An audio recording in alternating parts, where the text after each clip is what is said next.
विभाग पहिल्या क्रमांकावर आहे या 100 दिवसाच्या कामामध्ये. महाराष्ट्र दिनाच्या सर्वप्रथम मी सर्वांना शुभेच्छा देतो, कामगारांना सुद्धा शुभेच्छा देतो. आणि आता आपण सांगितलं की बाल कामगार हा सध्या नंबर 1च्या प्रगतीपथावर, पण मला एक सांगायचं सरकारच नंबर 1वर आहे. कारण सगळ्याच विभागाचं काम चांगली प्रगती, चांगले कामं आहे. त्याच्यामुळं आज 100 दिवसाचं जर आपण कामकाज पाहिलं तर अनेक कामं ह्या सरकारने केले, अनेक निर्णय ह्या सरकारने घेतलेले, म्हणून सगळे समाधानी आहे. दुसरा महत्त्वाचा मुद्दा हा आहे की वक्फ बोर्डाच्या कार्यालयाचं काम आमखास मैदानावरती सुरू होतं. मात्र इम्तियाज जलील त्या ठिकाणी गेले, तरी ते काम बंद पडलं. अधिकाऱ्यांना धमक्याही दिल्या की तुम्हाला जो खड्डा पडला त्या खड्ड्यात नेऊन पुरून टाकेल वगैरे. तुमची खासदार म्हणून काय भूमिका या संदर्भात? मला एक वाटतं की इम्तियाज जलीलना हे जे काही शब्द वापरले तर हे इम्तियाज जलीलला हे सोबत नाही. कारण हे काम शासकीय आहे, हे काम कोणीही अडू शकत नाही आणि कोणीही अशा धमक्या अधिकाऱ्याला देऊ नये ह्या मताचा मी आहे. हे काम शासकीय काम, शासकीय काम हे झालं पाहिजे, हे कोणाचं वैयक्तिक काम नाही असं माझं मत आहे. दुसरा महत्त्वाचा मुद्दा की अंबादास दानवे आणि चंद्रकांत खैरे यांच्यामध्ये पाठीमागे बराच वाद विकोपाला गेला होता. मला विचारत नाही अंबादास दानवे आणि मी तक्रार करणार, मातोश्रीवर जाणार वगैरे असं खैरे बोलले होते. आणि आता त्यांच्यात ते काहीतरी वाद मिटलेला दिसतोय, त्याबद्दल काय सांगाल, काय वाटतं तुम्हाला? हा वाद आपल्याला दिसतो फक्त मिटलेला, पण हा वाद मिटलेला नाही. आतून हा वाद पेटलेला आहे आणि हा वाद कधीच मिटू शकत नाही असं माझं मत आहे. कारण दोघाला इगो आहे. त्याच्यामुळं खैरे जे बोलतात की मला कोणी विचारित नाही, मला कोणी विचारित, माणसानं समजून घ्यायचं की ज्यावेळेस कोणी विचारित नाही त्यावेळेस गप्प बसायचं.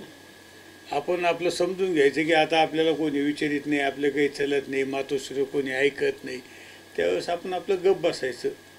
आणि मला वाटतं आता मी मागच्या वेळेस मी सांगितलं होतं खैरे साहेबांनी आता शांत बसावं आणि इतरांना सल्ला द्यावा असं माझं मत आहे. पण या तुम्ही जसं म्हणलं त्या दोघांना इगो आहे, जास्त इगो कोणाला वाटतं तुम्हाला? तुम्ही दोघांना सारखाची, दोघांना सारखाच इगो आहे. त्याच्यामुळं मला वाटतं की यांचा वाद हा मिटूच शकत नाही.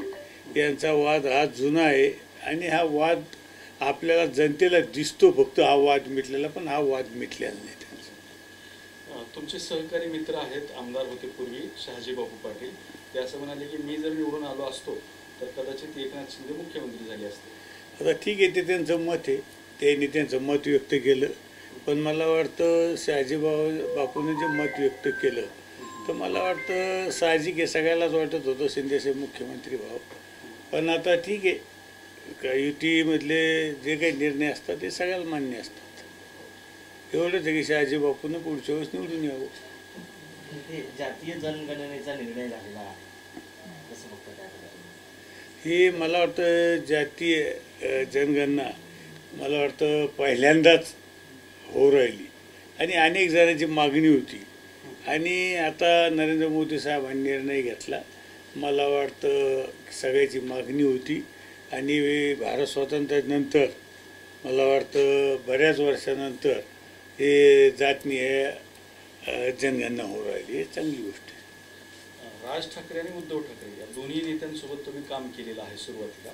आता ते दोघं वेगवेगळे आहेत, पण त्या दोघांची एकत्र येण्याची चर्चा होते. त्या दोघांचे स्वभाव, व्यक्तिमत्व पाहता तुम्हाला काय वाटतं, काय बोलले या सगळ्या प्रकारात? आम्हाला एकच वाटतं की उद्धव साहेब आणि राज ठाकरे साहेब दोघांसोबत आम्ही काम केलेले. पण आता जी चर्चा चालू आहे की दोघं एकत्र येणार, दोघं एकत्र येऊन काहीच होणार नाही. काय मला काय म्हणायचं, ही फक्त चर्चा आहे. दोघं एकत्र येणार काय होणार आहे? दोघं एकत्र येऊ, दोघं एकत्र येऊ काही होणार नाही. दोघांसोबत आम्ही काम केलेले आहे, दोघांच्या पद्धती आम्हाला माहिती आहे. म्हणून मला सांगायचं दोघंही वेळ देत नाही. त्याच्यामुळं दोघं एकत्र आले काय नाही काय याच्यामुळे काही फारसा फरक पडत नाही.